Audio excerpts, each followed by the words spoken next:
What's up, guys? It's Nick. I just want to touch base quick. I know it's been a few days since I got a video in. Um, Not a whole lot has changed. I mean, obviously, we're not hitting the exact predictions that I wanted to, but that's kind of what the video is for. Because a lot of people just kind of take the initial timeline and don't factor in any sort of market conditions or catalysts or anything like that that could potentially sway what I was projecting, because the weekly was showing it, but we'll kind of dig into that here shortly, and what kind of delayed it, but how we're currently sitting now, because honestly this is a very healthy movement. But before I get into it, just want to say I'm not a licensed financial advisor. I do have licenses in the industry, not currently sponsored by a firm, so what I say is just educated opinion. So I just want to be sure that you guys still invest accordingly, manage risk appropriately, and just look at these videos as a chance to learn some more. So as we get into it, I know one big thing that I did mention was the crossovers of the 200 SMA and the 50 EMA. So kind of going to start with our more micro current dynamic that we're sitting in, get into market conditions along with some margin calls, broad market, and how collateral works when holding short positions, because there's a lot of misinformation kind of floating around here. And then we'll finish up with a macro weekly candle and kind of get into that and show you guys what it's looking like, because it's honestly looking obviously better than last week's candle, and set up very nice. So I haven't moved many of my macro lines at all. I did add a couple here on the micro side of things that we'll get into here shortly. But like I said, just want to start off with the crossovers. So I was trained on the desk by a very intelligent futures trader, one of the top at the location that I was stationed at. And he just kind of showed me some solid momentum strategies, how to start macro, work yourself into a micro, and what to look for. Whether you're looking to swing, intraday movements, where velocity is, what speed lines are, how market dynamics work. So a big one, and really the only two lines that I ever use, even down to the 5-day, 5-minute candles, are your 200 SMA, so simple moving average, and then your 50 EMA, which is a 50-day moving average exponential, meaning it's going to stick a little bit closer to your candles, have a few more ratios and calculations that go into it, so you'll notice it stays along the trend a little bit more, versus the 200-day simple moving average, which is more of kind of your wavy sentiment from a macro standpoint. So when your 50 crosses the 200 to the upside, that's where you get a lot of your momentum released. Usually no matter what candles you're on, meaning you could be on the 5-day, 5-minute. I don't even use 1-minute candles, so I can't like confirm that, but 5-day, 5-minute, 1-hour candles, 4-hour candles, like the further out you get, the more explosive they get. But obviously you're not going to get much on a 4-hour. It's going to take a lot more time, and you'll miss some like micro style movements. So these are just 1-hour candles on the 60-day, I believe. Basically just gives the broad range 90-day. Broad range of more this year, the only times that we have seen these and what they've resulted in. So here's probably your first one, or your first true crossover to the upside, back in early February. This is where people kind of thought it was not our last chance, but last hope. We're getting it, and it's going to rip off. We had this crossover here in the morning. I mean, you can see the velocity that came out of it. Like, these blue arrows are Bollinger Band crossovers is what they indicate. So there's 1, 2, 3, 4, 5 within 2 sessions. So that was a lot of pressure built up and velocity released when these crossed over, just a major technical indicator. So that's one kind of crossover here. Keep going down, and here's your second true big break. So obviously down here everyone thought it was dead. I expected it to catch up here, but of course it fell a little bit lower. Kind of same thing that happened here, but we'll get into that shortly. But here's your second one, crossover. A lot of built up pressure in this whole entire region here. You got basically a triple bottom. I know this triple is down beneath. But this pressure built up here. One, whenever we're above the 50 EMA, we get pretty dangerous in regards to momentum movements and directional speed. So with this crossover here, obviously it kind of initiated a big circuit, if that makes sense. I know it's a weird verbiage to use there, but it initiated a big circuit of pressure that was hidden behind the stock. And basically the water boiled, lid lifted, and we broke this 1630 line or 1636, which will be very important coming up in the near future. So we'll come back to that. But once we broke, got this confirmed crossover. Usually it's the following day where the pressure gets released. In this case, it was same day, and it continued following day. In this case, the crossover happened. They tried to pull it under. Like, they really tried to prevent this crossover. And once they allowed it, this same day, like, that was a huge pressure lift. Came down, retested, completely normal.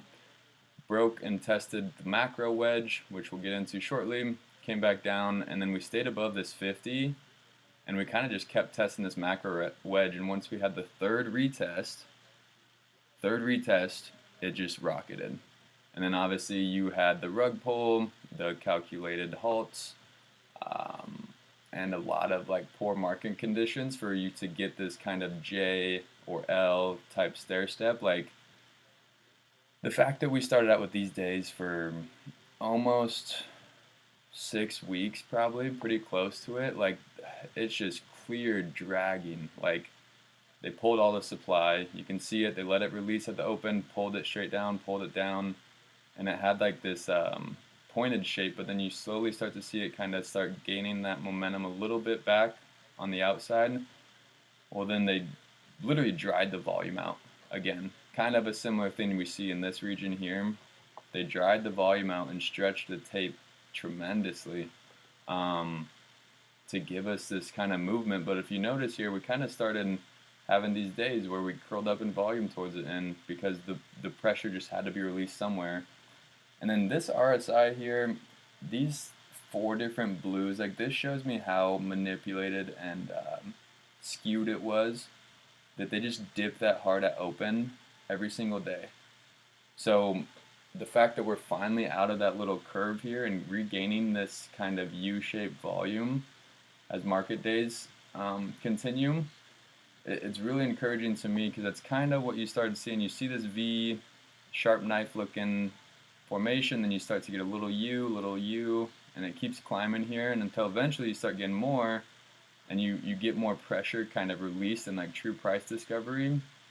And then these end of the day volume pushes, kind of like this one, a little bit here, then this one, like, this is an anomaly a little bit, but that's what excites me, and that's what we've been seeing lately, is like end of day volume pushes. Sometimes it's not until the last 10 to 15 minutes.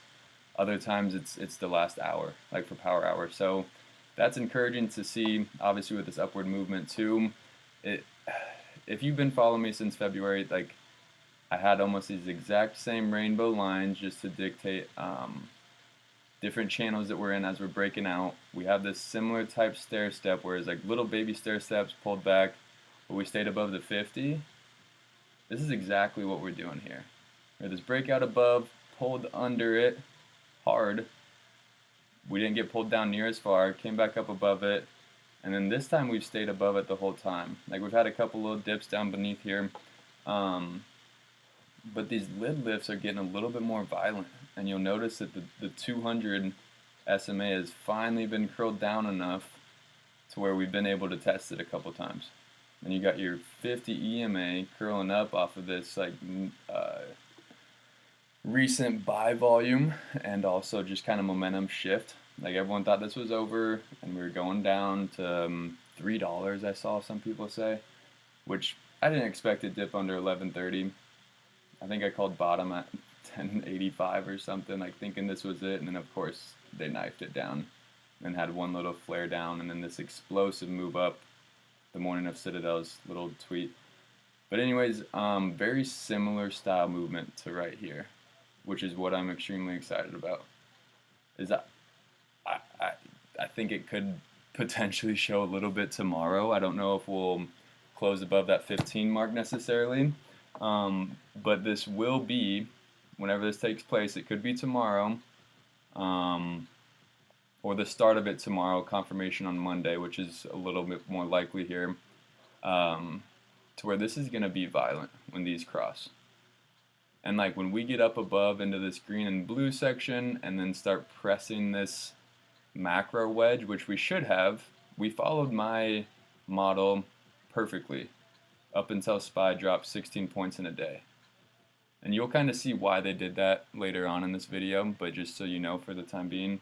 But into the macro or micro here a little bit further, there is some important things to look at here that I'm very encouraged about, because a lot of people, they just expect TA to play out the same day and for everything to go perfect and for everyone to be 100% right 100% of the time, and it's just not realistic to me. So what's extremely encouraging to me is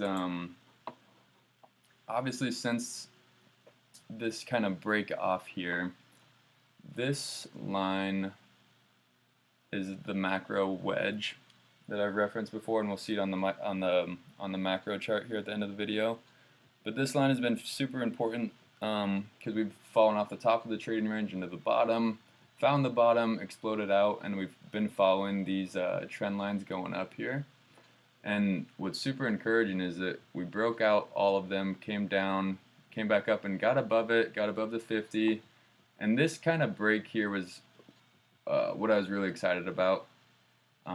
This was on Friday, so when we closed above here, extremely good close, and we talked about that before. And then Monday came around, I said not to expect much. We did get our 5 to 8% movement, and then just kind of got topped off here at the 1260, which goes back a few days there, and then came back down, but we stayed above the 50 EMA. So when people were freaking out and saying like, oh, your prediction's wrong, you're never right, XYZ, like, I said not to expect much.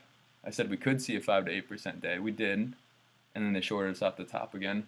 But then the following day, we opened at 1185 roughly, and then closed up at 1287. So like a dollar movement, like that was the movement I was looking at for Tuesday. I was like, things are going to start rallying up on Tuesday. Mentioned that it'd be a delivery day off of options. We got that spike up in after hours. Then of course they shorted us back down, which was expected. If you go back to the video, because I said Wednesday or Thursday we'd be pressing the macro wedge. So when Wednesday started, when we got up to 1422, I was like, it's game on. Like we're tracking the model perfectly. Come Thursday, as in today, we'll be pressing that macro wedge, and we're going to be cooking here shortly if we can break that this week. So what happened is, if you look at SPY, it dropped off 16 points in the session. So we broke off, and then like you'll see why in a second when we get to the macro, but they just shorted the whole entire market. I know that seems ridiculous about some meme stocks, but you don't understand what's actually behind all these.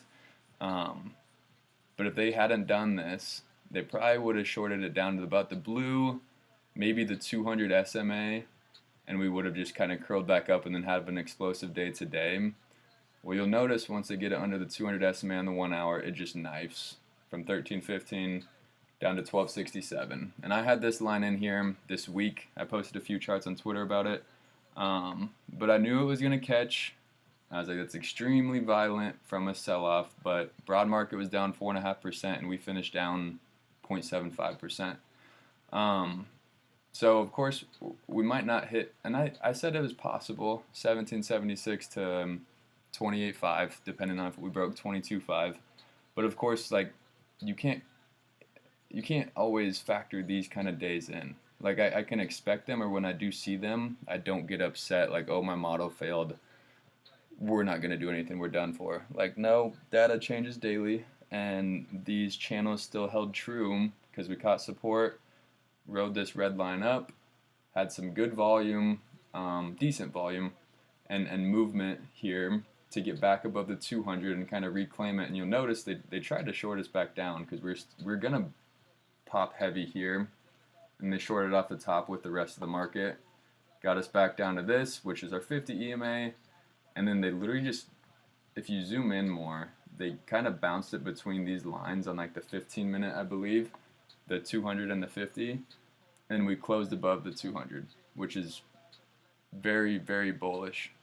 And like all these little wedges form up here in certain areas to where this one got shorted off, but this wedge is very intriguing because 1320 is a very important zone. Like 1320 up to 1350 right here is our vibration zone that I mentioned this morning. If we break that, like we'll get cruising up towards 14 in a hurry and find this upper kind of resistance line that I mentioned.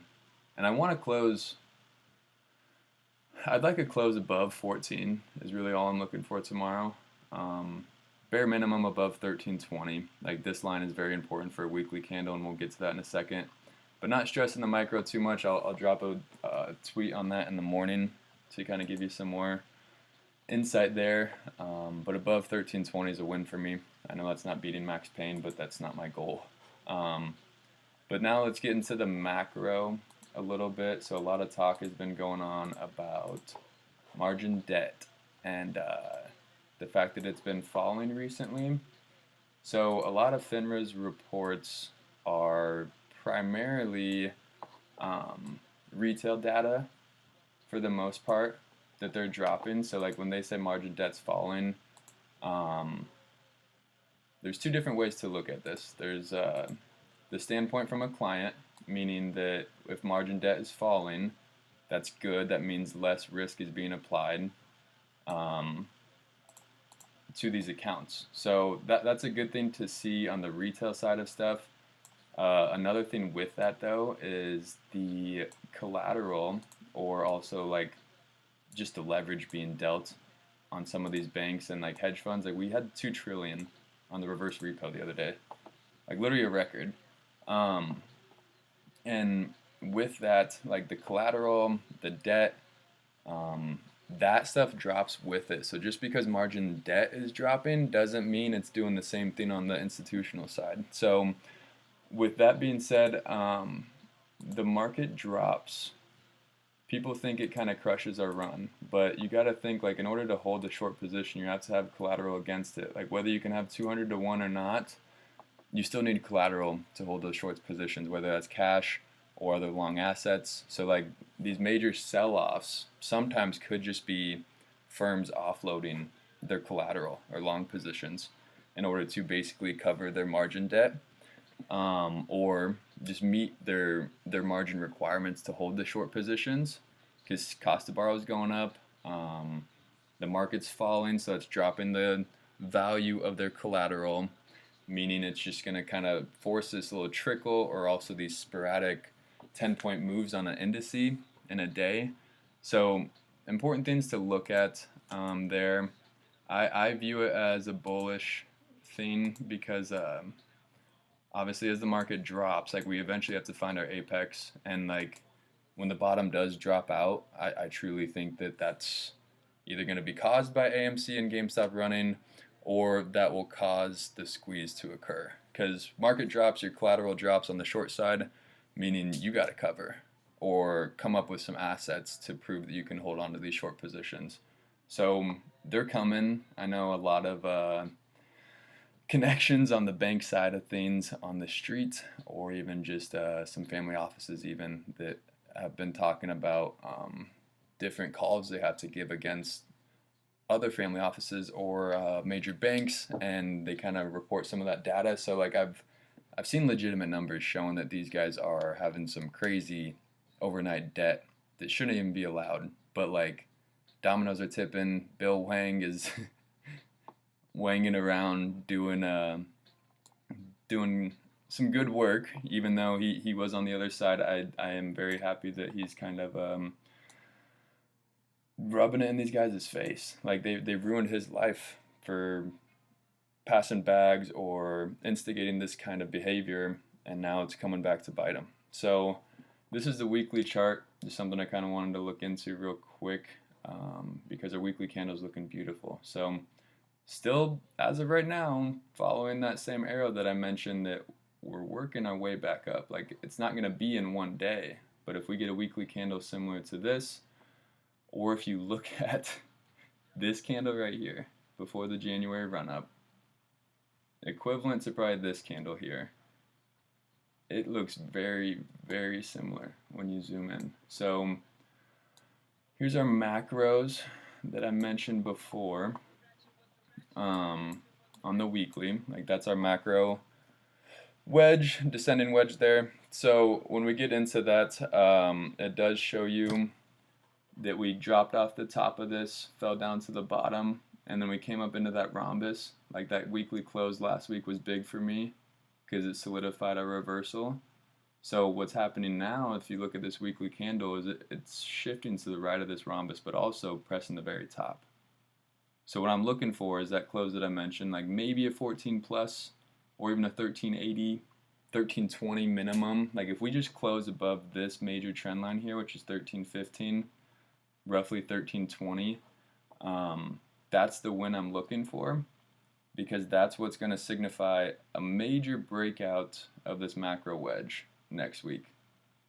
So I know it's always next week, but too many catalysts to name. Look at Rico's video, join the Discord. We're in there constantly trading, just kind of helping each other out, and never financial advice, but dude, if you can get equipped for the price of a gym membership and learn how to truly be free in America and invest for yourself and put food on the table and get out of that 9-to-5 lifestyle, like, I'm not saying it's going to happen overnight, but Rico's put together something special. So check out his YouTube. I'll put the link in the description, along with the link to our Discord, well, his Discord, as I'm a trader that kind of helps out within. So little recap, a lot of catalysts coming up. Looking for a close over 1320 minimum tomorrow.